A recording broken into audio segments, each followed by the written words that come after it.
Podcast series میں جو کہانی میں آپ کو سنا رہی ہوں اس کا عنوان ہے پیڈا پوٹو کا آخری مارکا اور اس کے مصنف ہیں سائرل سوینی۔ یہ اس کا دوسرا حصہ ہے۔ اچانک حالات نے پلٹا کھایا اور نقشہ بساط بالکل مختلف ہو گیا۔ اس راستے سے جس سے میں یہاں پہنچا تھا گاؤں کی بھینسوں کا ریوڑ چلا آ رہا تھا۔ غالباً چرواہے نے میدان کے پاس لا کر انہیں اس طرف ہنکا دیا تھا تاکہ وہ گھاس چرتی رہیں اور وہ خود کہیں اطمینان سے پڑا رہے۔ بھینسوں کا ریوڑ چلتے چلتے ایک دم رک گیا۔ ان کی حرکتوں سے صاف پتہ چل رہا تھا کہ وہ بے چین ہو رہی ہیں۔ ان کے حساس نتنوں نے کسی دشمن کی بو، بلکہ بہت ممکن ہے کہ اس کے جسم سے نکلتے ہوئے خون کی بو سونگھ لی تھی۔ خون کی بو نے انہیں مشتعل کر دیا اور یہ گھاس پھوس کے چرنے والے چوپائے درندوں کی طرح خوفناک اور خون کے پیاسے معلوم ہونے لگے۔ بھینسیں ذرا دیر کے لیے رکی تھیں، فوراً ہی جیسے کسی نے انہیں ہدایت دی ہو اور وہ آگے بڑھنا شروع ہوئیں۔ انہوں نے میرے چاروں طرف گھیرا ڈالنا شروع کر دیا اور بہت جلد اس جگہ کا پوری طرح محاصرہ کر لیا۔ گھیرا مکمل ہوتی انہوں نے اپنی پیش قدمی کی رفتار کم کر دی اور پھر آہستہ آہستہ آگے بڑھ کر گھیرے کو تنگ کرنا شروع کر دیا۔ یہ ایک سچی اور حیران کن حقیقت تھی۔ ان کی پیش قدمی اور محاصرے کا انداز بالکل ایسا تھا جیسے کسی پریڈ کے میدان میں تربیت یافتہ فوجی پورے نظم اور قاعدے قانون کے ساتھ لڑائی کی مشق کر رہے ہوں۔ یہ تو اکثر سنا تھا کہ بھینسیں اپنے بچوں کو درندوں سے بچانے کے لیے گھیرا بنا لیتی ہیں اور وہ بھی اس طرح کہ ان کی دمیں گھیرے کے اندر کی طرف رخ کیے ہوتی ہیں۔ گھیرے میں بچوں کو اکٹھا کر دیا جاتا ہے، سر باہر کی طرف ہوتے ہیں تاکہ وہ سینگوں سے بھوکے درندے کا مقابلہ کر سکیں۔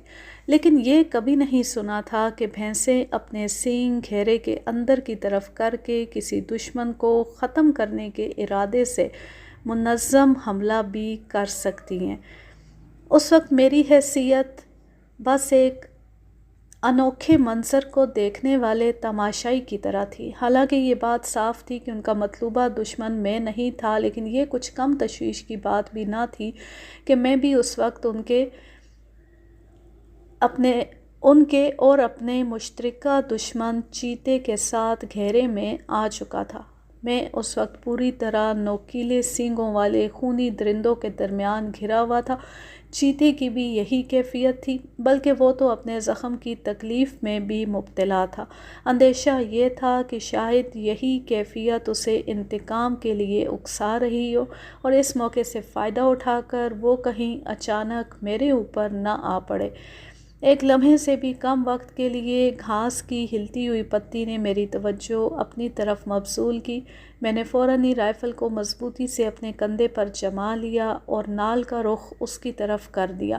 اگر چیتے نے پھر سر دکھایا تو مجھے ایک بہترین فائر کا موقع مل جائے گا، اور تب مجھے خیال آیا کہ اگر میں نے فائر کر دیا تو بھینسیں اس وقت کیا کریں گی؟ کیا وہ فائر کی آواز سن کر خاموشی سے واپس چلی جائیں گی، یا موجودہ پرتناؤ ماحول کی مناسبت سے وہ بھڑک کر میرے اوپر ہی حملہ کر دیں گی اور میرے چیتھڑے بکھیر دیں گی؟ اچانک چیتا پھر ابھرا اور اسی طرح ایک دم غوطہ لگا گیا، لیکن اب وہ بہت قریب آ چکا تھا اور صاف معلوم ہوتا تھا کہ کچھ ہی لمحوں میں وہ حملہ کرنے والا ہے۔ میں اس کے سر کا نشانہ لینے کے لیے ہر طرح سے تیار تھا کہ اچانک میری پشت کی طرف بڑے زور سے کھڑبڑ کا شور ہوا۔ ایک دیو پیکر بھینس چیتے پر حملہ آور ہو چکی تھی۔ جب بھینس میرے قریب سے گزری تو میں اس کے داہنے کولے سے ٹکرا گیا۔ میں اس زبردست ٹکر کی تاب نہ لا سکا اور زور سے زمین پر جا گرا۔ میری رائفل ہاتھوں سے نکل کر دور جا پڑی۔ میں بڑی پھرتی سے اپنے پیروں پر کھڑا ہوا اور پھر بغیر کچھ سوچے سمجھے وہاں سے تیزی سے بھاگ کھڑا ہوا۔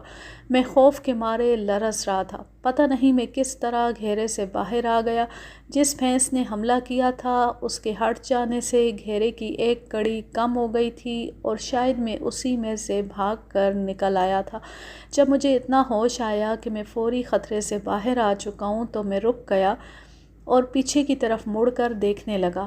وہ حملہ آور بھینس نہیں تھی بلکہ بھینسا تھا، وہی میرا پرانا دوست پوٹو جو اس وقت مجھ سے ٹکراتا ہوا گیا تھا۔ پوٹو اس وقت گھاس کے کھیت میں تھا اور چیتا اس کے سر پر لٹکا ہوا تھا۔ بغور دیکھنے پر پتہ چلا کہ چیتے نے اگلے پنجے سینگوں کے قریب گردن میں گاڑ رکھے ہیں اور اپنے پچھلے پنجوں سے وہ اس کے چہرے سے گوشت کھرچنے کی کوشش کر رہا ہے۔ بھینسے نے چیتے کو گردن جھٹک کر گرانے کی کوشش کی اور جب اس طرح کام نہ بنا تو وہ ایک دم گھٹنوں کے بل جھک گیا اور اپنے بھاری سر کی مدد سے زمین پر گرا کر اسے پٹخنے لگا۔ ایک دم محاصرے کا نظام درم برہم ہو گیا۔ اپنے نتنوں سے شوں شوں کی آوازیں نکالتے ہوئے وہ سب پوٹو کی طرف بڑھے اور زخمی چیتے کو اپنے سینگوں سے اچھال اچھال کر اور اس کے بعد کھروں سے کچل کچل کر اس کے ٹکڑے ٹکڑے کر دیے۔ بھینسوں کے کھروں سے دھول کے بادل اڑ رہے تھے اور جہاں یہ ناٹک کھیلا گیا تھا وہاں دور دور تک گرد و غبار پھیل گیا تھا۔ کچھ دیر بعد جب مطلع صاف ہوا تو بھینسیں میدان جنگ سے واپس آتی ہوئی دکھائی دی۔ پوٹو ابھی تک اسی جگہ گھاس کے میدان میں کھڑا تھا۔ وہ دل دہلا دینے والا منظر تھا۔ پوٹو کا سر اس کے گھٹنوں تک جھکا ہوا تھا، اس کی بائیں آنکھ پھوٹ گئی تھی اور پورا چہرہ لہو لہان ہو رہا تھا۔ میں یہ پورا منظر اس جھاڑی کے پیچھے سے دیکھ رہا تھا جہاں میں چھپا ہوا تھا۔ گاؤں کا شکاری اور میرا اردلی کسی نہ کسی طرح گھٹنوں کے بل چل کر وہاں پہنچ گئے تھے۔ میں سوچنے لگا کہ کسی طرح پوٹو کو قابو میں کر کے اس کی مرہم پٹی کرنا چاہیے، لیکن میرا یہ ارادہ شرمندہ تعبیر نہ ہو سکا۔ بھینسوں کے جھنڈ سے ایک جوان نر پٹھا باہر نکلا اور پوٹو کی طرف اکڑ کر بڑھنے لگا۔ اس نے دیکھ لیا تھا کہ موجودہ سردار اس وقت کمزور حالت میں ہے۔ ظاہر ہے یہ اب اس کا موقع تھا کہ وہ وقت سے فائدہ اٹھا کر سرداری کے لیے اسے چیلنج کرے۔ جیسے ہی پوٹو نے گردن اوپر کر کے اس کی طرف دیکھا، نئے پٹھے نے دوڑ کر اس پر حملہ کر دیا۔ بوڑھے سورما نے اس تازہ دم حریف کی طرف دیکھا اور مقابلے کے لیے سینگ سامنے کر دیے۔ ایک زوردار تڑاق کی آواز ہوئی، پھر وہ سینگ سے سینگ ملا کر پہلوانوں کی طرح ایک دوسرے کو دھکیلنے لگے اور یہ کوشش کرنے لگے کہ مقابل کو زمین پر گرا دیں۔ پوٹو نے پھنسے ہوئے سینگ الگ کرنے کے خیال سے اپنے سر کو پیچھے کی طرف جھکائی دی۔ دوسرا فریق شاید اس داؤ کے لیے تیار نہ تھا، اس لیے توازن قائم نہ رکھ سکا۔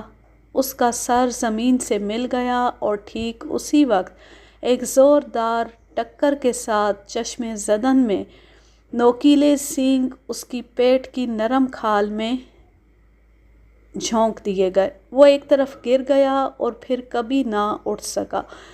پوٹو اب پھر گردن لٹکائے میدان میں کھڑا تھا۔ بہت زیادہ خون نکل جانے کی وجہ سے اس کی حالت اب اور بھی قابل رحم ہو گئی تھی۔ وہ کمزوری کی وجہ سے لرز رہا تھا، لیکن بہرحال وہ سرخ رو اور فتح یاب تھا۔ پوٹو کی یہ فتح عارضی ثابت ہوئی۔ ایک دوسرے پٹھے نے گلے سے پیش قدمی کی۔ اس وقت اگر میں چاہتا تو اپنی دوسری رائفل سے جو میں نے اردلی سے لے لی تھی بآسانی دوسرے بھینسے کو ٹھکانے لگا سکتا تھا، لیکن میں ایسا نہ کر سکا۔ مجھے خیال آیا کہ اگر میں نے فائر کر دیا تو بہت ممکن ہے کہ بھینسوں کا پورا ریوڑ ہی ہم پر حملہ آور ہو جائے۔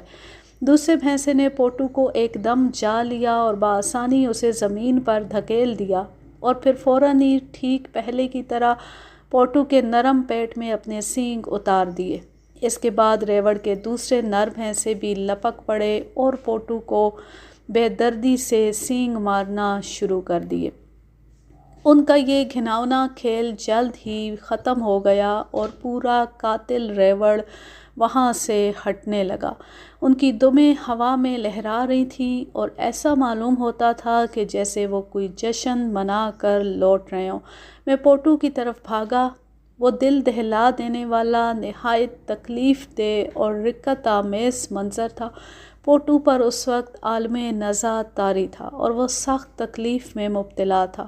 مجھ سے یہ دردناک منظر دیکھا نہ گیا۔ میں نے دل پر پتھر رکھ کر اس کے ماتھے میں رائفل کی 2 گولیاں اتار دیں تاکہ میں اسے اس سخت تکلیف سے نجات دلا دوں۔ میری آنکھیں اپنے دوست کے غم میں اشکبار ہو گئی۔ میں نے اپنے آپ کو بہت برا بھلا کہا اور خوب لعنت ملامت کی کہ یہ سب کچھ صرف میری وجہ سے ہوا تھا۔ اگر میں چیتے کو زخمی کر کے نہ چھوڑ دیتا تو یہ حادثہ بھی نہ ہوتا اور اس بہادر اور گرانڈیل سورما کو قبل از وقت موت سے ہمکنار نہ ہونا پڑتا۔ یوں یہ زبردست کہانی اپنے اختتام کو پہنچی۔ اب میں لیتی ہوں آپ سے اجازت۔ جہاں رہیں خوش رہیں، شاد و آباد رہیں، ہنستے مسکراتے رہیں۔ اللہ حافظ، اللہ نگہبان۔